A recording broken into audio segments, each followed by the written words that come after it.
Should be live in a matter of seconds. We are live. We are live. I have confirmation. Can somebody confirm that you can hear us, please? I'm Brian, and can you guys just say hello? Hello, hello. Nice to see you again. Can you hear? Hello. Can everyone hear us? Can somebody hear us? Anybody?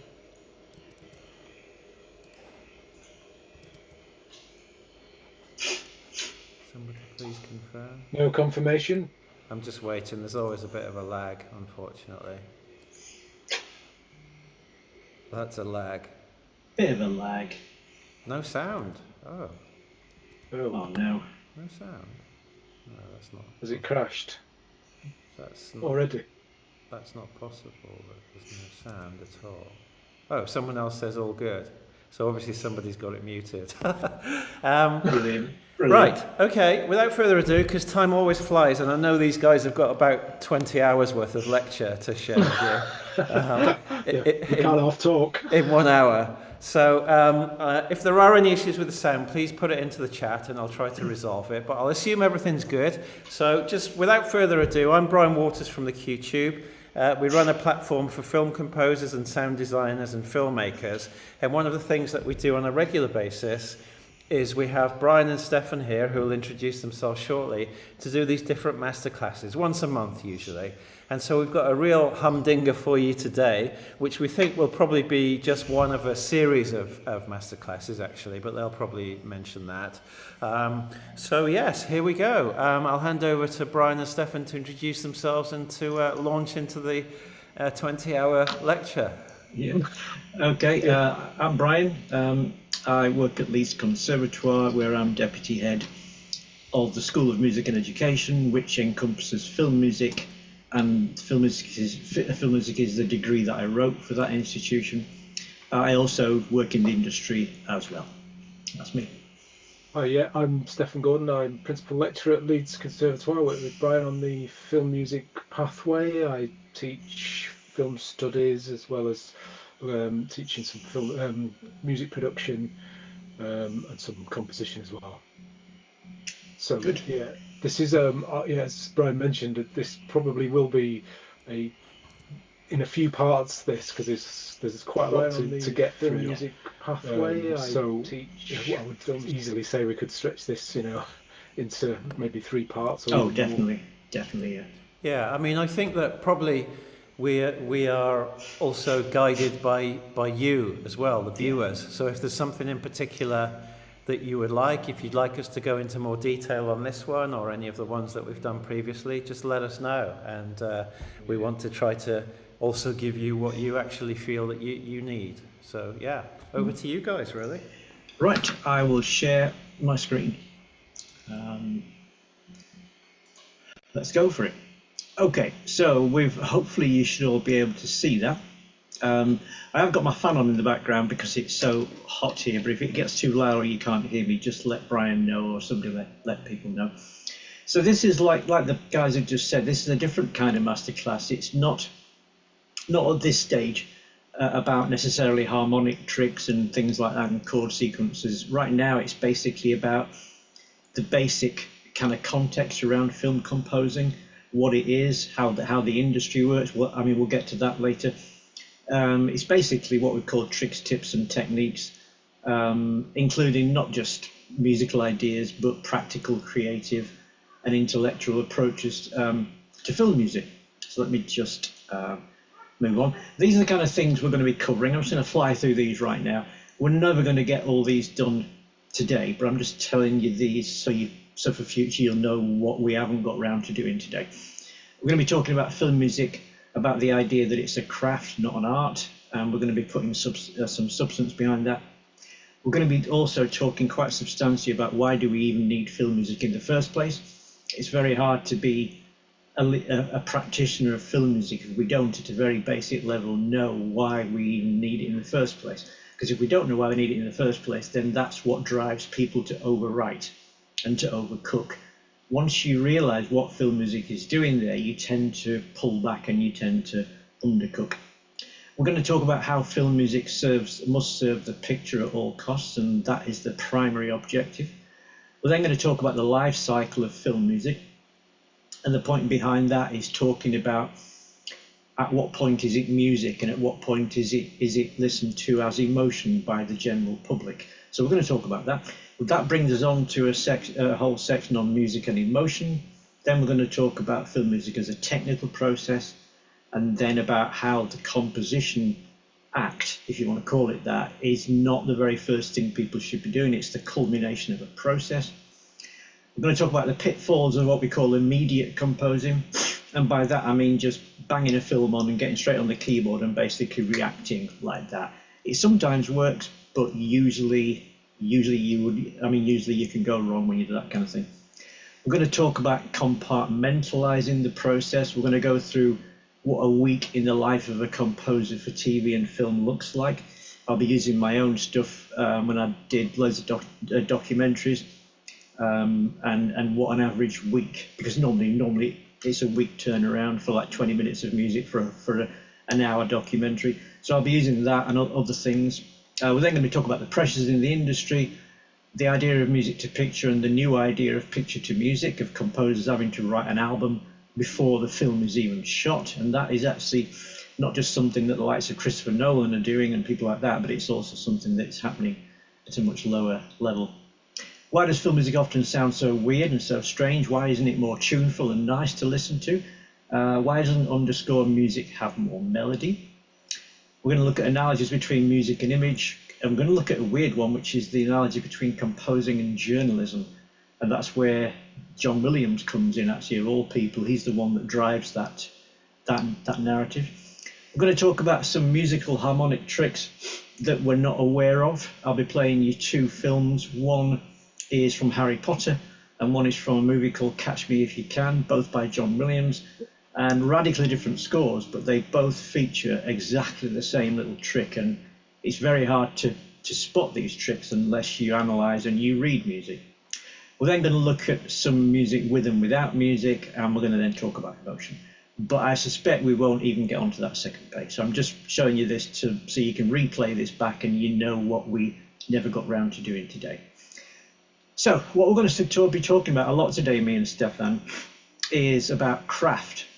Okay, we're trying to dispense with this idea that it's about art. Whenever you start saying something's about art, you kind of lose the plot. It's kind of something we can't quantify. Film music is, when you talk to any film composer, and they will say art, forget art. It's about craft, and it's a very technical skill. Okay, so we're going to be talking about that. But because we're going to be spending a lot of time banging on about this obsession with technique and craft, what I don't want you to do is get taken over by technique and whether people will think the music is great or who the music might impress. So before we start talking properly, there's a couple of quotes here which I thought were quite nice. This is a guy called Simon May, actually, who we had at college a few times. He's the guy that wrote the EastEnders theme tune, amongst loads of other things. Really nice guy. And he said it's not whether the music is any good, it's who's the music good for. And I say this because composers, including myself back in the day, we would be obsessed by, is this music any good? You know, is it going to impress people musically?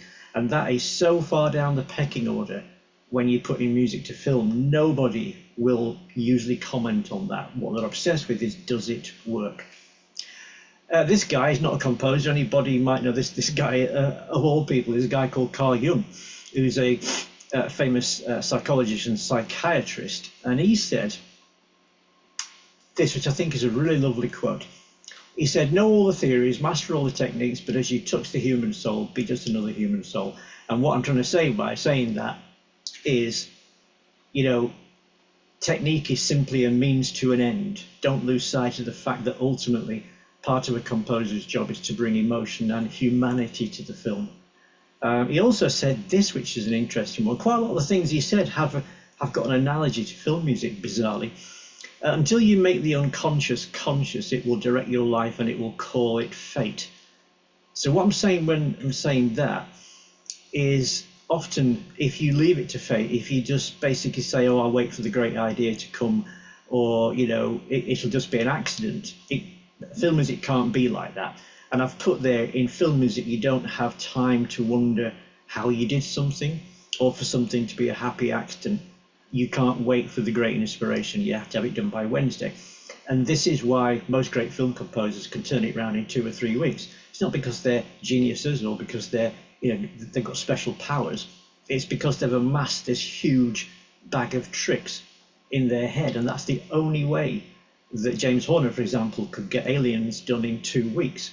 100 minutes worth of music in 2 weeks. There's simply no other way on earth that that's possible, unless you don't leave it to chance and you get to master all these things. So when Carl Jung says, you make the unconscious conscious, what we mean by that is you don't leave it to fate. You get the ideas and you know what you want to do. Okay, so that's just some stuff there. So the first thing I want to talk about before I bring Steph in is the fact that, like I said before, film music this is an overview, really. This probably a lot of this session is an overview. Film music is about craft. It's not about art. I don't want to, burst anyone's bubble, but it really doesn't do anybody any favors when you start referring to it as art, because, you just lose the plot. Film music is as much a technical thing as it is a creative thing. When I say technical, I don't just mean mastering sample libraries. I mean, actually, where does the music go, the architecture of it. Okay, like where do you put the music? And I'll be playing you clips in a little while where from people who've done clips, for TV shows, and where we say, this music is really good, but this music comes in a nanosecond too early.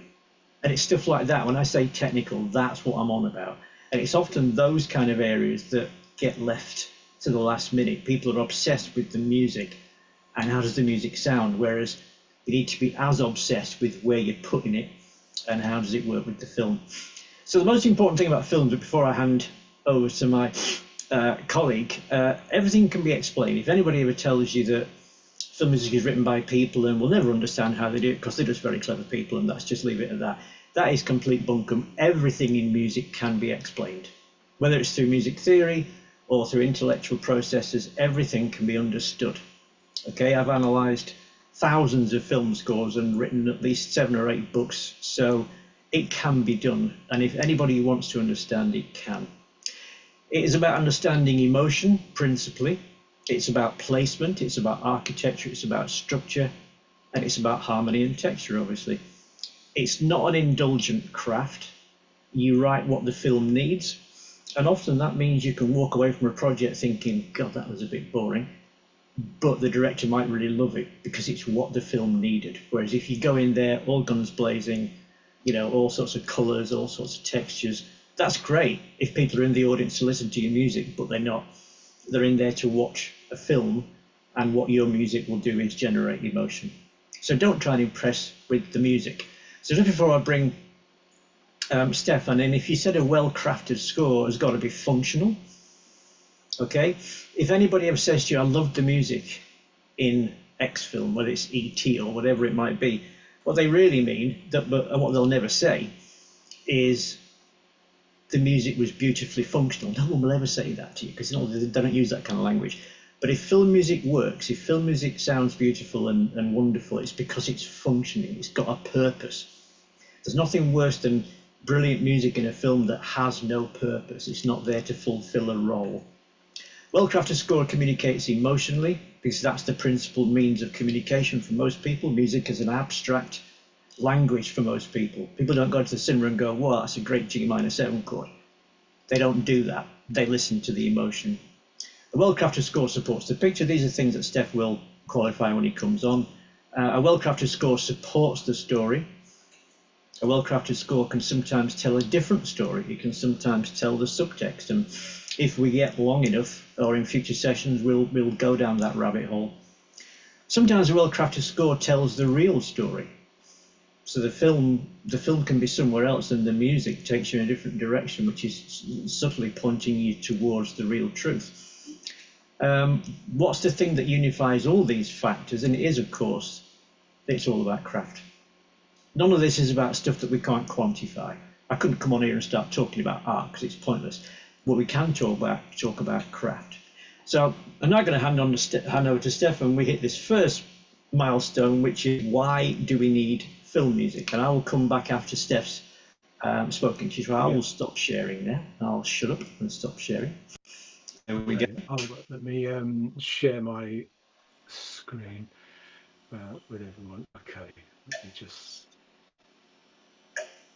Can everyone see that? Okay, yeah. Yep. Right. Okay. So, just to pick up on a few things that Brian mentioned there, which is sort of nicely leads into what I want to talk about, is that about this thing about art and craft, and it's kind of interesting because film.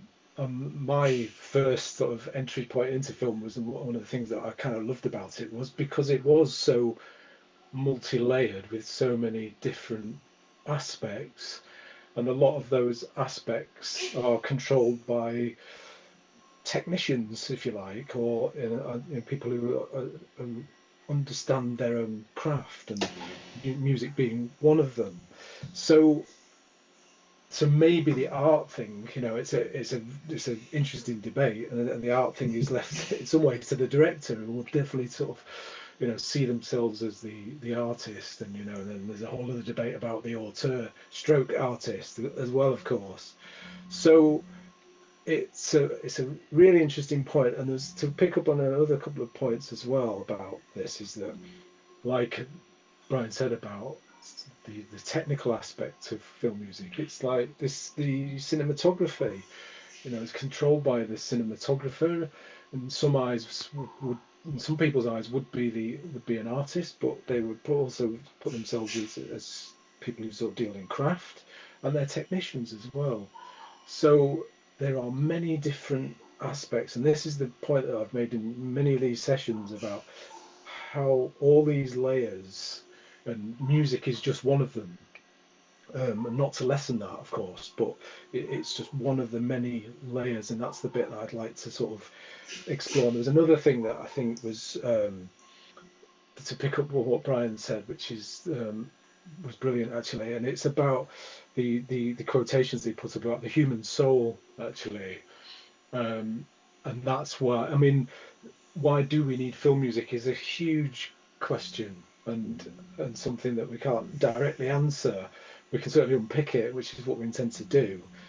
But one of those points that fits with what Brian's just pointed out was about emotion and the quotation about the human soul, and that to me is what is the beauty of film actually, because it holds up a mirror to us in many cases, and that the job of a director is to connect the audience to that emotion that they've shaped from the screenplay through to the production, and then obviously into the post-production, into the musical element to it.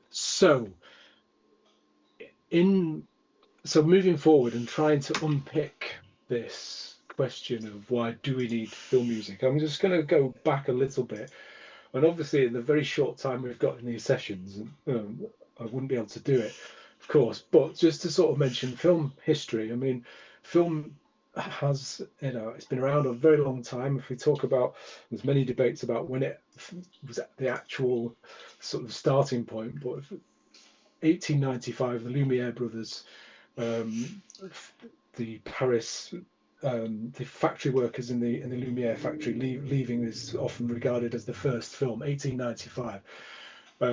So film's been with us a long time. Many debates about when it, and film is captured sort of in the camera.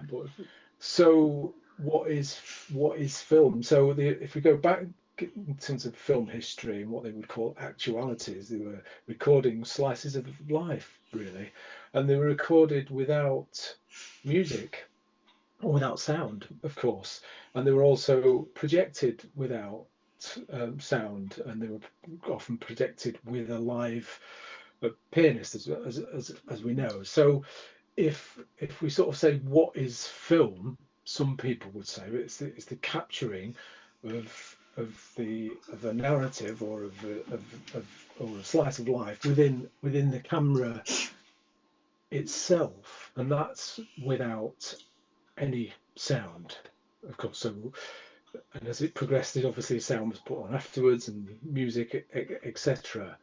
So, is camera the answer to what is film?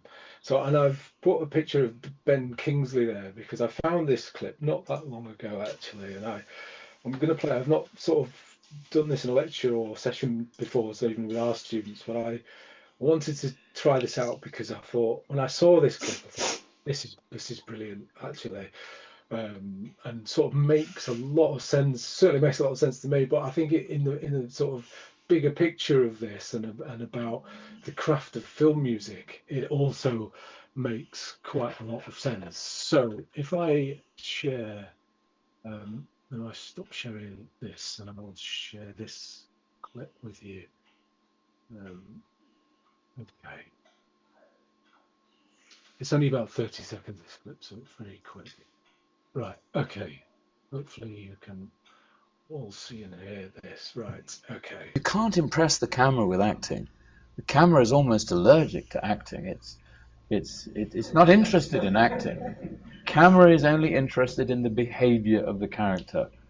And this, I think, double-edged sword, but this, I think, is where the camera has done enormous service to the craft of acting and the subtleties that one can bring to acting. Enormous. It's been a huge gift. We've been able as a craft to move forward in a way that was unthinkable 150 years ago. Right. That's brilliant, Okay. Steph. Yeah, so this to me, I thought this just was like, well, I saw that and I thought this is just absolutely perfect for what we've been talking about. So if I just go back to my, right, so if he says, is the camera the answer about what is film? Now, this is why I think this is brilliant, because this is coming from an actor.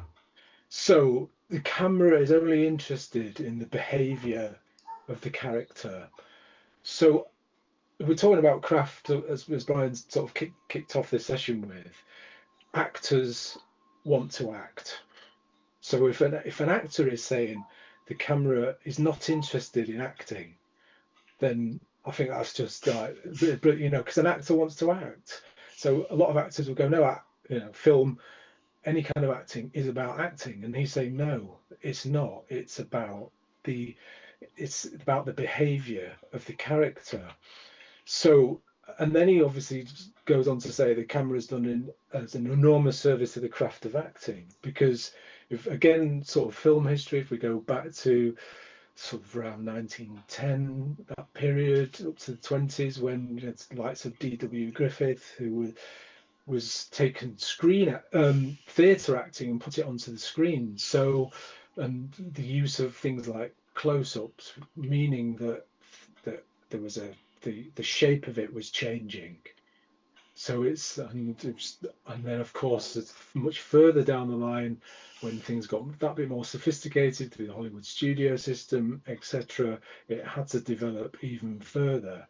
So here's another question to add to it. So has the camera done an enormous service to the craft of film music as well? Because that's also, so if we take what Ben Kingsley has said, massively, because when we did this, I mean, a couple of sessions ago, I think, when we looked at Day the Earth Stood Still, when it cut to the close-ups, it cut the music completely. And I think the craft of film music now, maybe it would maybe not be completely cut, it would have been shaped around that cut to the close-ups of the characters all looking. So the camera has done enormous service to, I would say, to the craft of film music, and it's something to very much sort of keep in mind. So Ben Kingsley used several key words in that very short clip. There's only 30 seconds, and it's full of really important stuff, I thought. Craft, which we've talked about, subtleties. He talked about the subtleties of acting. So I think, again, if you take that, what he said, and place it onto film music, you're totally on the right lines about the subtleties of it. And he also said allergic, and he actually said, to be fair, he said almost allergic, and he moved on quite quickly. He said the camera is almost allergic to acting. So if that's the case, is the camera almost allergic to film music as well? I mean, put this together, I think again, it makes a lot of sense about how you think about this, and I think later on in these sessions, and Brian and I have done this with our students, is about conceptualizing. And I think using these kind of ideas that we're putting forward and adding on to your own methods of conceptualizing how you approach it, you're definitely on the right lines with this. So before I sort of hand back to Brian, I just want to just talk a little bit more about this question about what is film.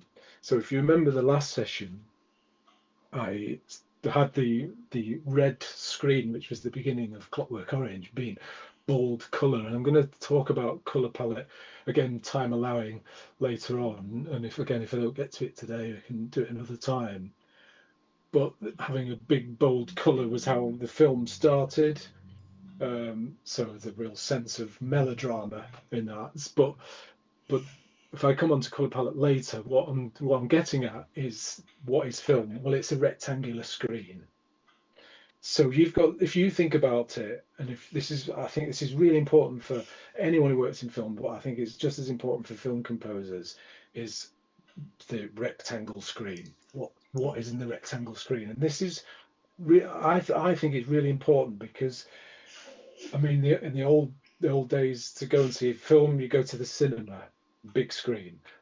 Then TV came along, smaller screen. Now we've got mobile phones, tablets. If you think about the likes of some of the great cinematographers, I mean, I was lucky enough to sit on a lot of stuff with Jack Cardiff when I was a student.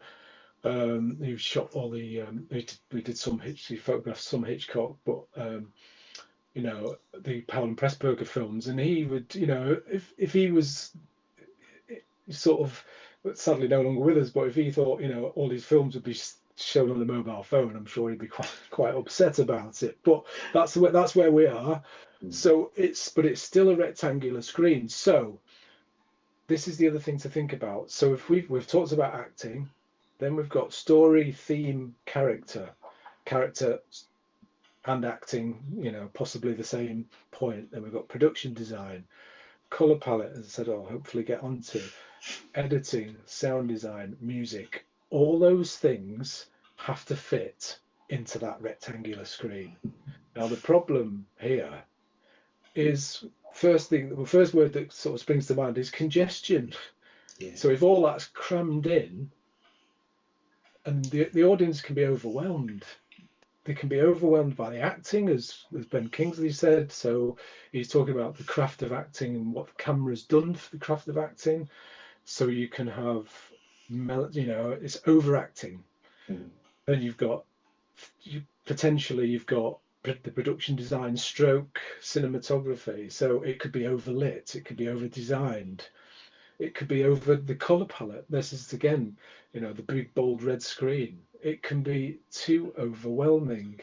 Sound design. All these things have to fit into that rectangular screen. So that is where the problem is. And this is where, Brian was also talking about things being overwritten or overcooked. You've got to think about what fits in that screen. So I can hand back to you on... Okay. Yeah, Brian, if you want. Let me share my. I'll just come out for you. Okay, let me share, and I'll optimize it for video this time because I'm hopefully going to share some videos.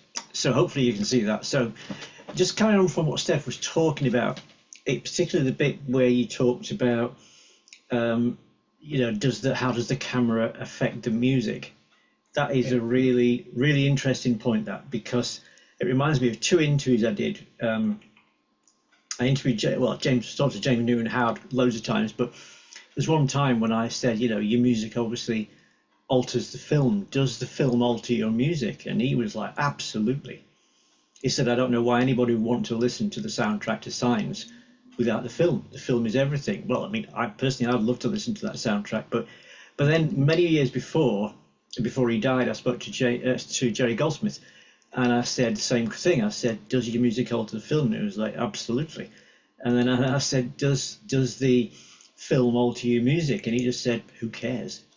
So I think there's a generational difference there between composers, but composers who are switched on, they absolutely understand that. Of course, it sounds obvious, but a lot of composers are very are very tuned into how their music affects the film, but they're less tuned into how the film affects their music. And I think once you've joined that circle, once you've done that thing, it'll make you a better composer.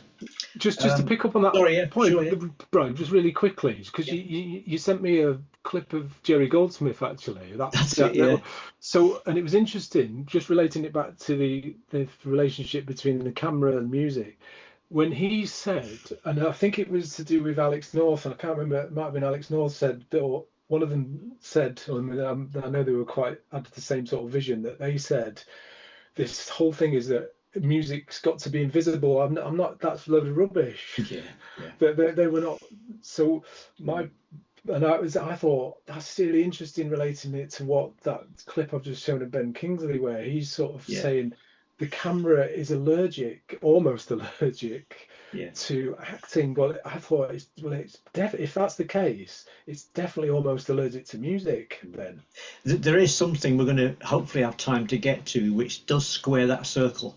It does actually address that point. People like Jerry Goldsmith, the one that Steph's referring to, is an interview that I sent him today. And Alex North was saying, these people that say music is not there to be heard, they're mad. Of course it's there to be heard. And of course he's right, but of course he's missing a fundamental point, that most people, when they listen to music, they don't listen literally. They don't sit there going, yeah, G sharp minor, yeah, some nice strings there, there's an inversion there. Nobody listens like that, right? They listen to music as an abstract thing. So therefore, what they're getting from it is an emotional fulfillment. And that's what a lot of people, that when people say, well, I don't remember your music, and they get really cheesed off with that. But of course they do. They just remember it in a different way. They don't remember the music. They just remember what it did to them. Yeah. So I think that's hopefully we'll get a chance to do that. So I've got one here that says nearly every aspect of filmmaking is designed to fool the audience into believing they're watching something real. So conundrum number one is, why would music make it more real? Because, you don't have music following yourself around your life. When you go for a trip down somewhere, whatever, there isn't a soundtrack playing behind you. And yet, if we were making a film about you in your car driving somewhere, we might well put a soundtrack behind it. So that's what these are a lot of the conundrums that exist in music. So why do we need music in films? There are other things that are designed to make the experience more real, lighting, sound, ADR, stuff like that. But music is at odds with reality, because you simply don't get a music soundtrack in your life. So why does it work in films? Editing is also at odds with reality. In the real world, we don't hyperlink between this state and 3 years later, or a different part of the world, or a different day. And yet editing, basically, when you see a film that's been edited, it seems to gloss between different realities very easily. And one of the reasons, ironically, that it gets away with that is music. Music, actually, one of the principal jobs of music is a technical thing, where it's there to smooth over what could be very dodgy edits, frankly. If you ever watch a film without music, or a TV show without music, it can be very cold, and the edit points are suddenly very exposed. Lawrence Kramer, another great guy to listen to make anything more itself, or more anything, just add music. And that gets us a bit closer to understanding what music's role in film is. Again, this is weird, given that most people, like I say, they don't understand music literally. So why do people love music? People love it because it provides a function, it fulfills a purpose, it fulfills an emotional purpose. It's not just what the music is, it's what it does in the film, and it's what it does to us. So half the battle in understanding film music is understanding why it's there in the first place. And if we don't understand that, then basically we're going to be all at sea. Why do we need it? What does it do? What does it offer? What is its function? Now, if we look to this little clip before I bring Steph back in, I want to play you a couple of clips. These are just a couple of clips I grabbed earlier today. This is a clip from a TV show called Broadchurch. And I've put there, film music is a functional art form. I've called it an art form. Whoa, my bad. That should be a craft. Blimey. In order for film music to work, there has to be a reason for it. think about that all the time. There has to be a reason. If a director ever turns around to you, if you ever turn to a director and goes, the music's great, isn't it? Not that you would say that, but if you're thinking this music's great, and this guy or this person turns around to you and goes, what's its job? What's it doing? You've got to be ready for that, and you've got to know what you intended that. So I'm going to play you this this clip. Let me just come out of this thing really quickly to get access to the folder, which is there. Okay, I'm now going to play a little clip of Broadchurch. Let me know straight away if you can't hear anything. Great, excellent. This is the end of a season of Broadchurch, and that's the main character who's basically, leaving Broadchurch.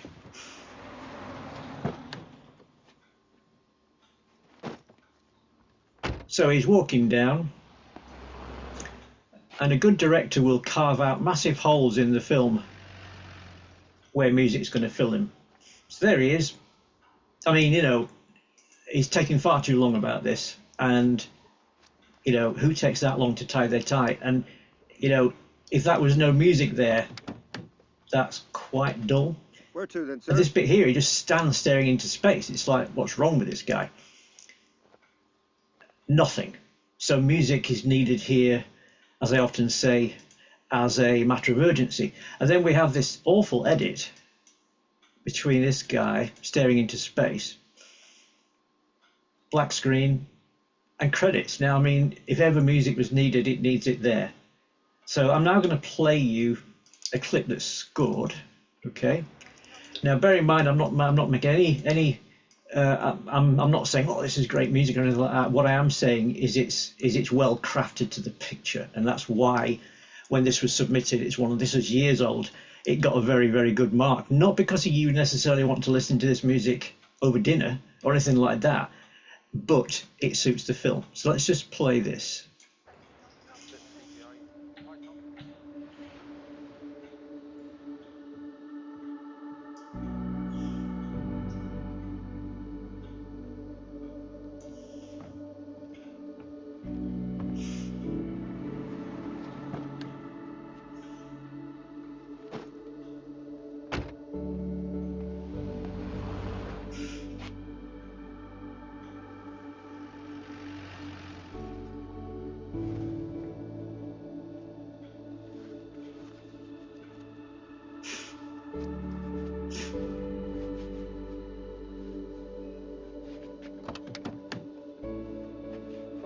Where to then, sir?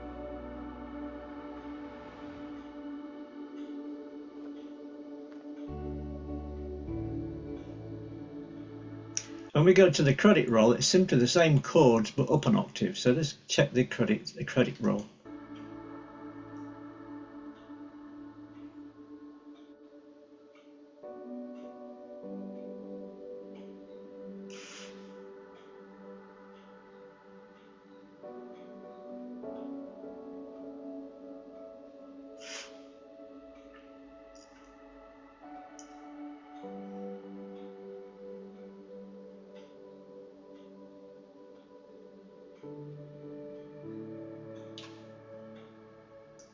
Okay, and I'm going to go back to the PowerPoint. I want to play one more clip. But just on that one, just really quickly, obviously, what we get the composers to do is figure out what's missing emotionally from that clip. Clearly lots, because it's just a guy walking down a gangplank. And all the sounds were put on afterwards. All the sounds are done through ADR. All the dialogue is added in a studio. Even the sound of him walking down the gangplank's added in a studio. So there is this falseness to it. And the editing is a very false environment. So the music's job is to basically just glue it, as Steph's often referred to this, just glue it all together. Okay, and when the person did this particular assignment and it got a really, really high mark, the person came to me and said, well, I don't understand why I've got a great mark, because, it's not particularly great music. And it's the first time I've ever had anybody necessarily say, why is my mark so high? But it was a high mark because of what it did for the film, because it worked. The only bit was when he was stood there and he said, and the taxi driver says, "Where to, sir?" And there's a chord change just before that that was a little bit too close to the dialogue. That's the only thing that basically where that suffered. I'll play you one more thing before I hand back, and this is a clip from Sherlock. Let me just get to that. So Sherlock without the score. There's a place, it's a sort of local landmark called Dewars Hollow. And there's your entry point. It's a local landmark called Dewars Hollow. Silence. So something needs to happen there. Okay, so let's just play it on. That's an ancient name for the devil. So, did you see the devil that night? And there's about to be an edit now to a different place in time and space where he has a recollection to that night. And it's going to be really weird without music. Did you see the devil that night? Yes. It was huge. Coal, black fur with red eyes. Okay, I'm going to now quickly, before I hand back, play you this version. There's a place, it's a sort of local landmark called Dewars Hollow. That's an ancient name for the devil. So, did you see the devil that night? Yes. It was huge. Coal, black fur with red eyes.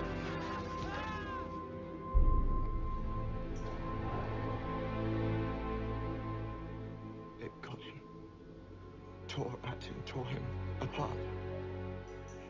So basically, just before I hand back, the chords on that were quite simple, okay? So you've just got that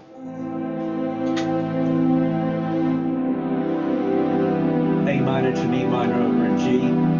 Very simple stuff. The only bit where it gets chromatic is where he goes, it ripped him limb from limb, and he goes to...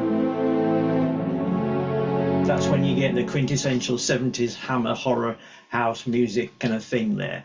So that's what happened there.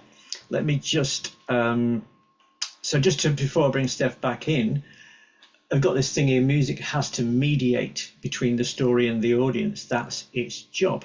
There is a severe danger of overwriting, and one of the main things we do at the college, at the Conservatoire, is try and get people to stop writing as much music as they do, which sounds really weird. People come to the college to want to write music, and we're basically saying, you're overwriting, because everybody overwrites. I used to overwrite as well. It was years before I realized that the music was just crushing the images. So there is the danger of overwriting, the pitfalls of writing over the dialogue, which I'm sure me and Steph have mentioned thousands of times in the feedback sessions, and the problem of writing music for the sake of music. So, Steph, do you want to come back in at this point before I go on to the... Yeah, sure. Okay. That's good. So, okay. So, again, some really interesting stuff to pick up on. I think both those clips, and so I'm just really sharing my screen. Both those clips and what you said at the end about overwriting and the dangers and pitfalls of overwriting. I think one of the other things, so if I just go back to here is, is the camera is only interested in the behavior of the character. That both those clips that you played, to me, were focused on the behavior of the character. So in the Broadchurch clip, and he was looking out, and there's the off-screen voice. It doesn't even cut to the taxi driver, so we were not interested in the taxi driver. We're only interested. The camera's only interested in him. And you're absolutely right. It was kind of weird without anything. But what the music does is it then adds in that element of, it was giving us a clue about the behavior of the character, what's going through the character's mind. So it's internalized, and I think that's the trick here. So and quite often it goes back to the whole thing that film was silent. So being able to shape it without sound or dialogue. That's again another sort of important point. So in other words, the music is providing that dialogue, and it's providing the emotion to it. And the danger of overwriting means that music is possibly overwriting the behavior of the character, so you can't get in touch with it. So I want to show the end scene to this film, Blade Runner, the iconic end sequence of Roy Batty's Death and Tears and Rain monologue that he has, which is it's a great film anyway, but this scene, which is the closing scene to the film, has become sort of iconic in sort of film terms anyway, and what it sort of based on what we've been talking about already, and what Brian's been talking about craft, not overwriting and shape and all the rest of it, but my bit as well in terms of thinking of it as from a directing point of view, is that if the director is using the camera to find out what's going on, what's motivating the character, what's causing the character to behave in a certain way, then this is again, it's a good example that where actually, why do we need film music? Well, in this example, Ridley Scott decided, well, the monologue was great, but it still wasn't enough. There still wasn't enough emotion, or there wasn't enough connection to that character and what's motivating that character in these bits, in the production design and the color part, the editing or the sound design.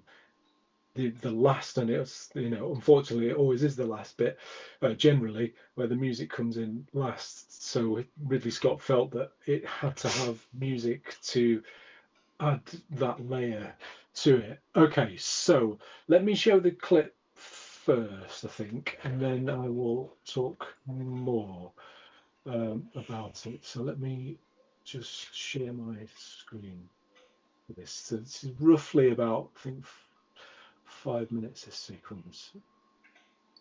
Let's see how we go. Okay. Hopefully you can all see and hear that, yeah.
Quite an experience to live in fear, isn't it? That's what it is to be a slave.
I've seen things you people wouldn't believe.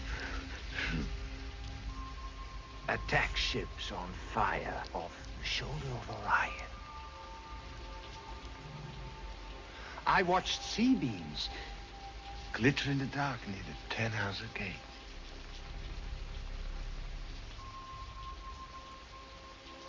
All those moments will be lost in time. Like tears in rain. Time to die.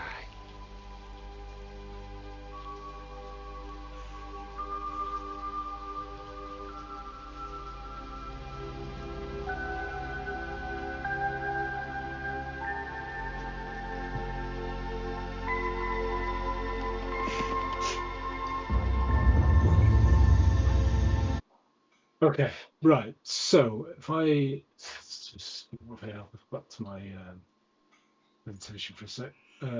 Okay, so a few things to sort of break down, really. So again, about the camera is only interested in the behavior of the character.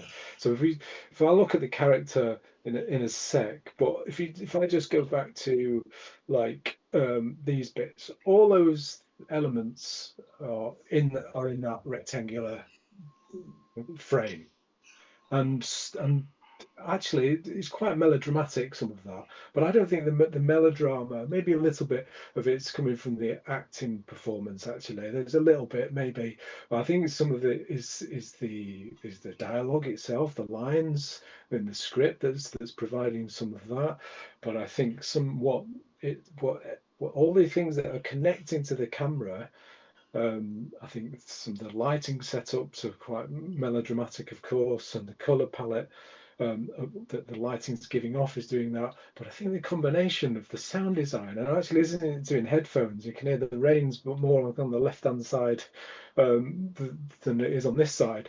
But it's all the things that are working together. So, and it's everything that's connecting to the camera. So let's just sort of break it down slightly.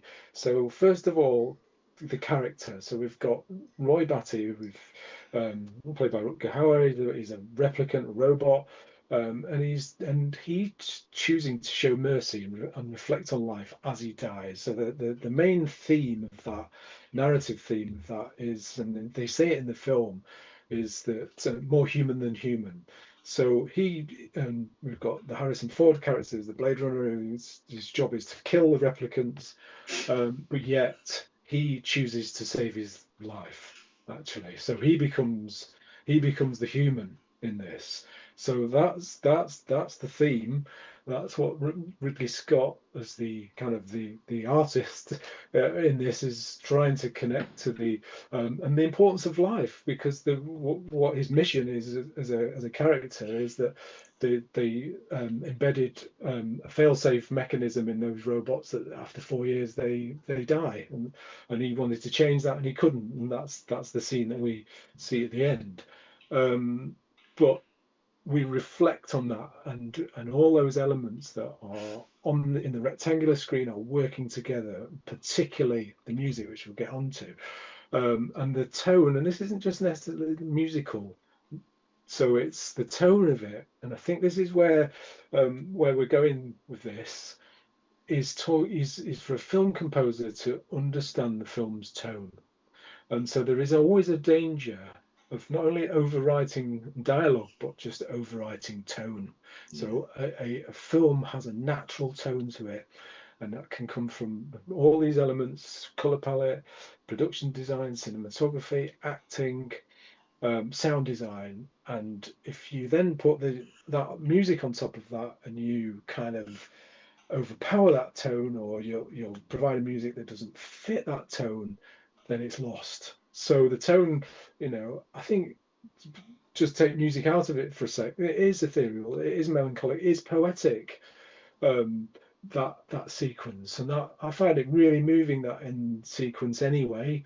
And there's a real connection, doesn't he? He's supposedly the bad guy throughout the film, and then at the end we go, well, actually, he is the human here.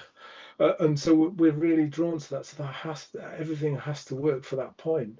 So musically, and the warm ambient synth, it's minimal as well, but there is a subtle emotional pull to it as well. I mean, I think the action bits leading up to that end sequence, a bit more kind of emphasis, percussion hits and stuff. I can imagine, me sort of saying to students, oh, just be careful with percussion hits. But that's it absolutely works for the action bit. But the real power is that end sequence, and the subtle emotional pull is the key to it. And what's the effect? Well, the music gives Roy's death soul, and it gives it emotion. Basically, that's the power of music, but power of film music working alongside everything else. So the music and the rain blend into like a dreamlike farewell to the character. We've been on a journey with that character.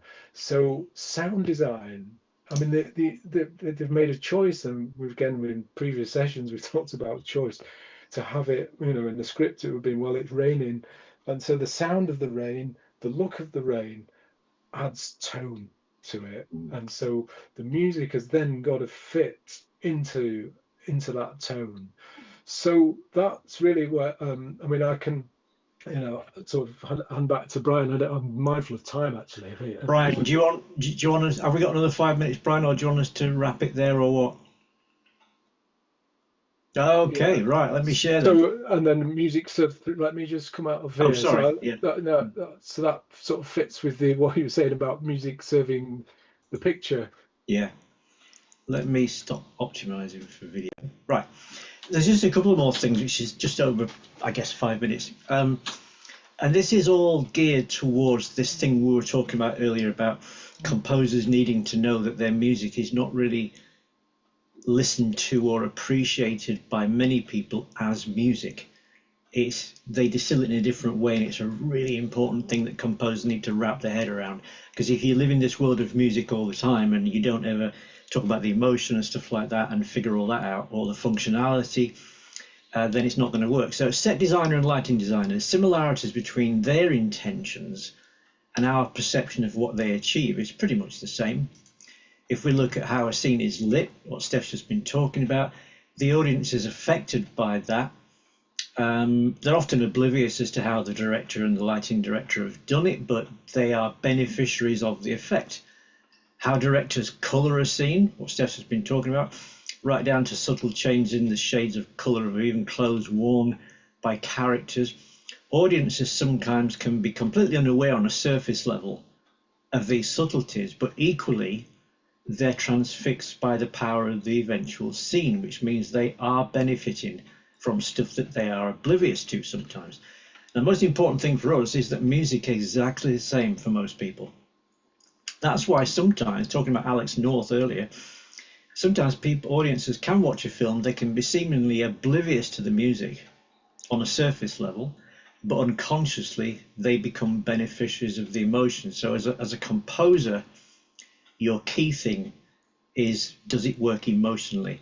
I've put here, we need to remove ego and remove the desire to impress people musically, because it absolutely doesn't matter. And finally, just to finish this off on, we got to number 4, because this ties in with what I'm talking about. If we look at how music is experienced in the filmmaking process, right, by all the people involved. Okay, so we've got the process, spotting in this case, where the director and the editor, the composer, the editor and the director get together and decide where the music's going to go. Okay, that is an emotional and technical thing. That's not actually a musical thing, because the other two people in the room don't understand music.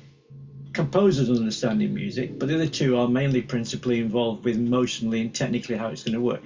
Where the director wants music is determined by the emotional and dramatic support the music could bring. Conversation will be primarily about effect and placement. Composing, that's what you do. That's clearly about emotion and music. The recording, a bunch of musicians in a studio, that is 100% music. They're reading parts most of the time.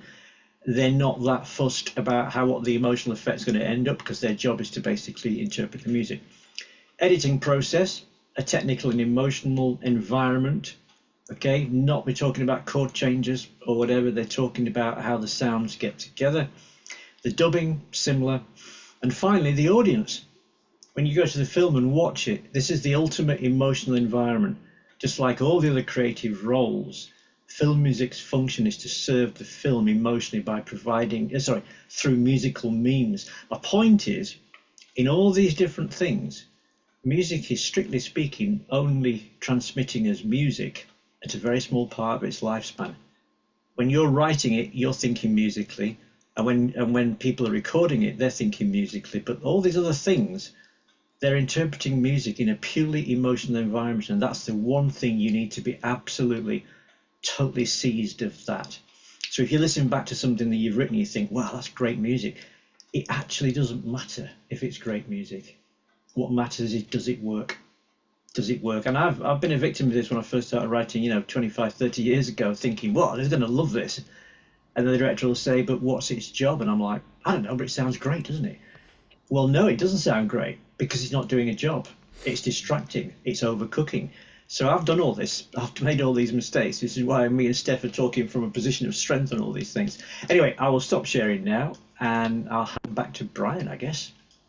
Yeah. It's 2 minutes past 7. That's not bad timing, actually. That's Brian. very, very good. I know. Yeah, congratulations on that.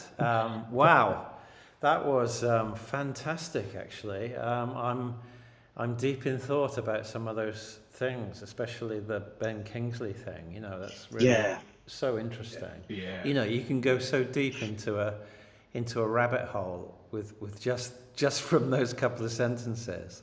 Absolutely, from a 30-second clip, basically. I think it sort of, to me, it changed lots of ways of thought about this, actually. And he's talking about craft again. He's not off on one talking about art. I think very few people talk about art. So yeah. Sorry, Brian. No, fascinating stuff, actually. I'm gonna I'm gonna have an evening of musing on that, I'm sure. But thank you, chaps. And as we've said at the start, this is almost a taste, really, of a whole bunch of deep dives into this area. So, if you are interested in more, let us know in the comments under the video. I've noticed that there's some good interaction as usual on the chat, but also somebody asked about the PowerPoint slides. So we will make those available, and we'll probably do a cheat sheet of some sort, although it'll be a very different format from the previous cheat sheets, I imagine. But all I can do is thank you, and thank everybody that tuned in. Sorry, Brian, I didn't mean to interrupt. Just to make the point and belabor the point, probably, that I've just checked, we've gone through 50 slides, and I reckon that's a third of what needs to be said, and even that is just the very beginnings of this process. So, if anybody sat there going, well, why didn't they talk about this, or why didn't they talk about that? There is so much to discuss. Sure. I mean, I only played the keyboard twice, whereas normally I would have been hopping on and off. So if we do get a chance to do another one, if they want it, obviously it's all down to them if they want it. If they do want a part 2 and part 3, then it does go down several rabbit holes. Yeah, I mean there is interest being expressed in the chat about doing more, so that's great. I just want to share a couple of QTubey things. First of all, our next live stream will be next Friday with Brian, Stefan, and myself again, reviewing your submissions for Greg. It's all a game, or whatever it was called. So you can't remember. No, I actually can't. I'm so deep in thought about what you've been saying that I'm struggling to put sentences together. Well, don't forget. Next Friday we'll also be celebrating my birthday as well. Yes. So, of course. It's not every day you're 37. So wonderful. And so join us for that. We're Brian and Stefan are in the midst of putting that feedback together, and of course, as usual, somebody will receive a string quartet session. Yeah, my brain's coming back to life now. Somebody will receive a string quartet session, and also somebody will receive a sample library from Fracture Sounds. So that's a great thing to look forward to. But also, I just want to flag something up that I've shared recently on social media, and indeed on YouTube, which is Mike Ladisser, one of our friends, who's also a lecturer at one of the universities here in the UK and a working composer, is putting together around the gaming conference that's taking place in Brighton next month, called Develop Brighton. He's putting together this demo derby, as he pronounces it, thing, which is you can submit your kind of game show reel and be in with a chance, really, of being part of the conference. All the details are on the YouTube video, which you can find on our channel. And we've put together a little bundle of gaming clips that you can use to help yourself put a show reel together to submit to this or to submit to other things. And that's free for members. There's about half a dozen or perhaps even a bit more different game play type clips for people to use. So we're just helping Mike spread the word really about that. We're not actually involved in it directly, but I think it's a really nice opportunity for anybody looking to kind of start to get into the gaming industry. So yeah, those are the main things from me. You're already receiving early birthday congratulations now, Brian. No. Brilliant. What, 37 candles is going to be quite a lot on a cake, you know. It could be a fire hazard. It could be a proper fire hazard, that. Why are you laughing? I mean, you know, what's going on here? Yeah. I'm just very happy it's Friday, and yeah. Well, thanks everyone. Again, thanks to everybody that tuned in. I'm sure there'll be plenty of people watching it over the course of the weekend as well. And yeah, we'll see you the same time, same place next week. Yeah. Thanks, guys. Brilliant. Yeah, thank you. Thanks a lot. Take care. See you.